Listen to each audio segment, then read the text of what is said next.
क्यों ट्रंप ये बड़बोला बार बार क्या बोल रहा है और ये 25 बार 27 बार ये जरूर जानना चाहता है ये जनता। जी जी जी और विपक्ष और सरकार के बीच में, हाँ, विपक्ष तो देखिए ये तो पॉलिटिक्स चलती रहती है। सरकार जो है थोड़ा रक्षात्मक नजर आ रही है, प्रधानमंत्री जी के बॉडी लैंग्वेज में भी देखा। और विपक्ष को लगता है थोड़ा खून लग गया है, उनको सफाई चाहिए, तो वो उसके ऊपर आक्रामक हो रहे हैं। इस बार का जो लैंग्वेज है बहुत अलग है कि भाई देश हित में चलना है और सबको मिलकर चलना चाहिए और मन मिलना चाहिए। देश के प्रधानमंत्री कह रहे हो कि विपक्ष से मन मिलना चाहिए। अच्छा, ठीक है। सतीश के सिंह को भी लग रहा है कि प्रधानमंत्री रक्षात्मक हो रहे हैं, जिस तरह से उन्होंने विपक्ष के मन की बात बोली। देखिए, मैं पहले सतीश जी की बात का जवाब दे देता हूं। सतीश जी ने कहा प्रधानमंत्री जी की बॉडी लैंग्वेज। सतीश जी, आप तो राजनीतिक विश्लेषक हैं, संसद के अंदर बॉडी लैंग्वेज याद है? 2 साल पहले प्रधानमंत्री के गले मिले थे, फिर जाकर अपनी सीट पर बैठ के जो आंखों से बॉडी लैंग्वेज दिखाई थी वो गजब और अद्भुत थी ना। Nirmala ji, please please. आंखों की बात करने वालों की आंखों की हरकतों ने आज टीवी पे पूरा देश देख रहा है कैसे आंख खोली जा रही है, कैसे बंद की जा रही है। भारत की संसद की मर्यादा के कितने अनुकूल थी वो बॉडी लैंग्वेज। और अभी वक्फ बोर्ड के डिस्कशन के दौरान रात को पैजामा और टी शर्ट पहन के संसद में आना अद्भुत बॉडी लैंग्वेज थी।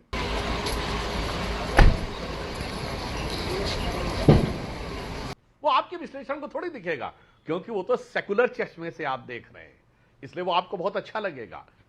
क्या बात है सर, क्या बात है सर, क्या बात, ये बात है। तो सबसे बड़ा और सबसे ज्वलंत सवाल ये होना चाहिए कि पहलगांव के हमले से जुड़े हर सवाल से मोदी जी इतना डरे हुए क्यों हैं, इतने भयाक्रांत, इतने खौफजदा क्यों हैं कि सवाल का सा आते ही यूं ऐसे चुटकी में दुड़की लगाकर भाग जाते हैं। तो अब समस्या ये है कि मोदी जी को बनना नेहरू जी है, पर नेहरू जी जैसा ना जिगर है, ना गुर्दा है और ना ही दरिया दिल है।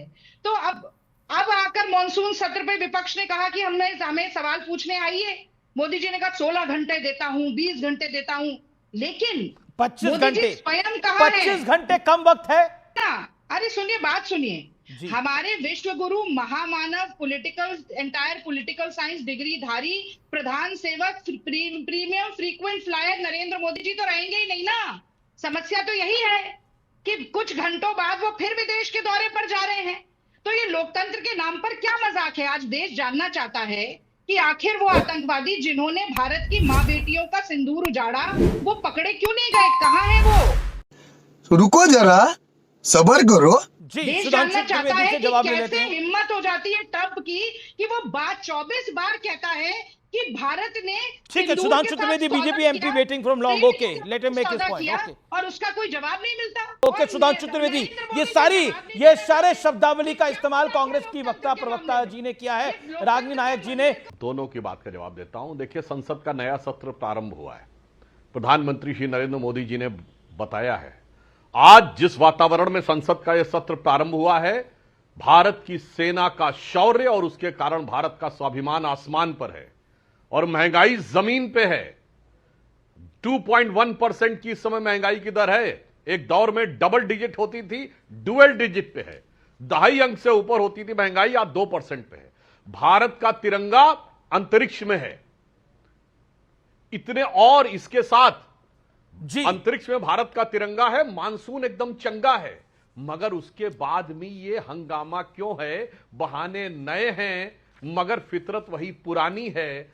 जो विपक्ष की जो शैली है वही पुरानी है। अब देखिए, रागिनी जी बोल रही थी, तो मैं भी कहना चाहता हूं, भारत की राजनीति के चिर युवा, चिर व्याकुल, प्रत्येक संसद सत्र के बाद विदेश अनुगामी, विदेश में जो ध्यान लगाने जाते हैं, ज्ञान सीखने जाते हैं,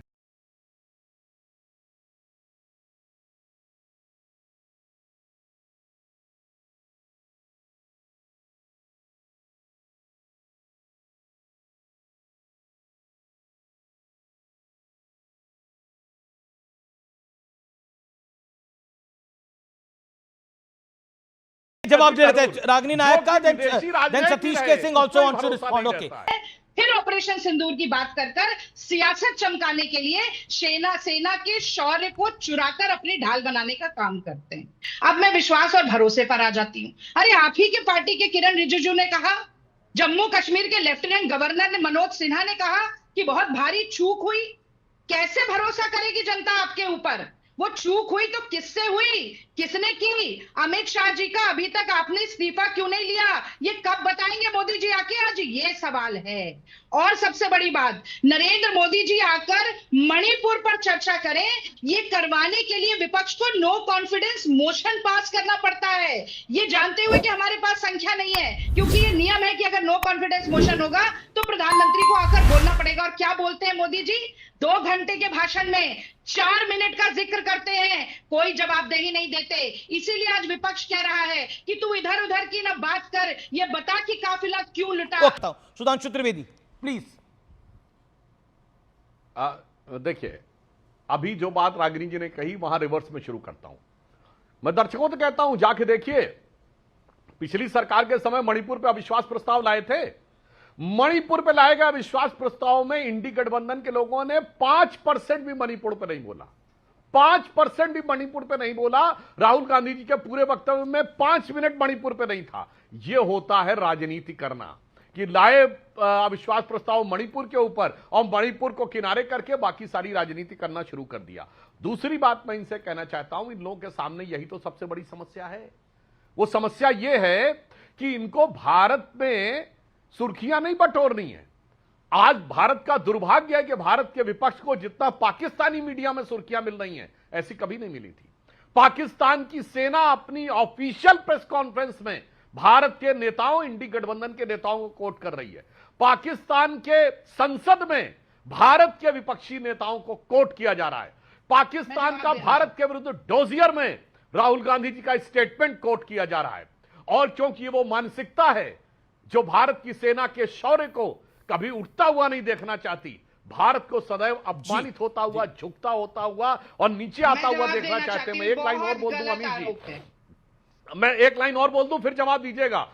रागिनी जी, इसमें आपकी गलती नहीं है। आप लोग उस विचारधारा के संवाहक हैं जो हमेशा भारत को झुकता देखना चाहते थे। इसीलिए इतिहास में मैं बताना चाहता हूं, पृथ्वीराज चौहान ने 17 लड़ाइयां जीती। आपने अपने जमाने की हिस्ट्री जो हम लोगों को पढ़ाई, उसमें जीती हुई लड़ाई का उल्लेख नहीं है, सिर्फ हारी हुई 1192 की लड़ाई का जिक्र है।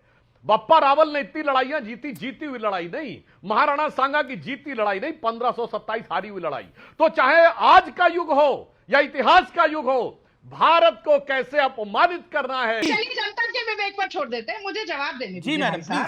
सबसे पहले सुधांशु जी ने कहा कि बॉडी लैंग्वेज देखिए, राहुल गांधी गले मिल गए जाके नरेंद्र मोदी जी। वहां से शुरू करूंगी, बहुत सारे सवाल है। देखिए, तो भैया गले मिलना इनको बहुत बुरा लगता है, क्योंकि ये भाईचारे, सामंजस्य, प्रेम की भाषा जानते ही नहीं है।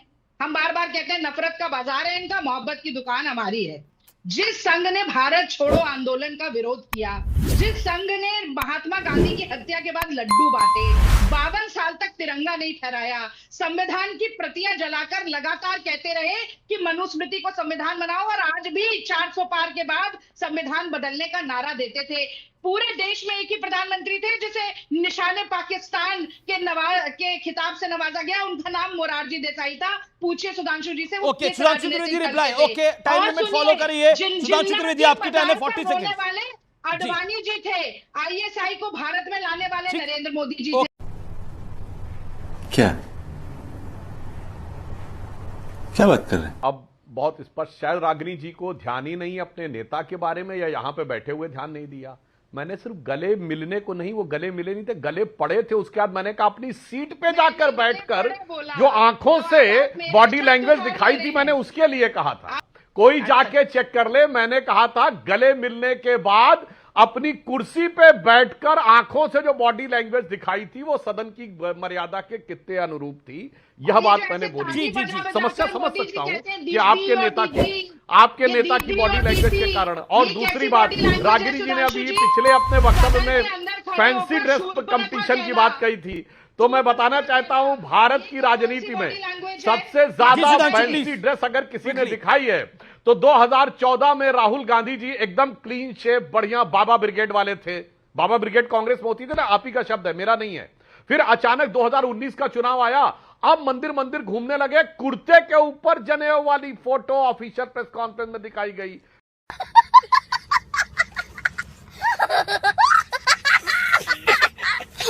ड्रेस चेंज हो गई। 2024 का चुनाव आया, अब कार्ल मार्क्स की तरह या सद्दाम हुसैन की तरह दाढ़ी बढ़ा के, अब टी शर्ट रख के, कुर्ता जनेऊ फेंक के अब आ गए दूसरी वाली ड्रेस में। तो मैं कहना चाहता हूं, ये फैंसी ड्रेस कंपटीशन जितना बदला है भाई पिछले 10 साल में, भारत की राजनीति में किसी नेता का चेहरा आपने बदलता नहीं दिया।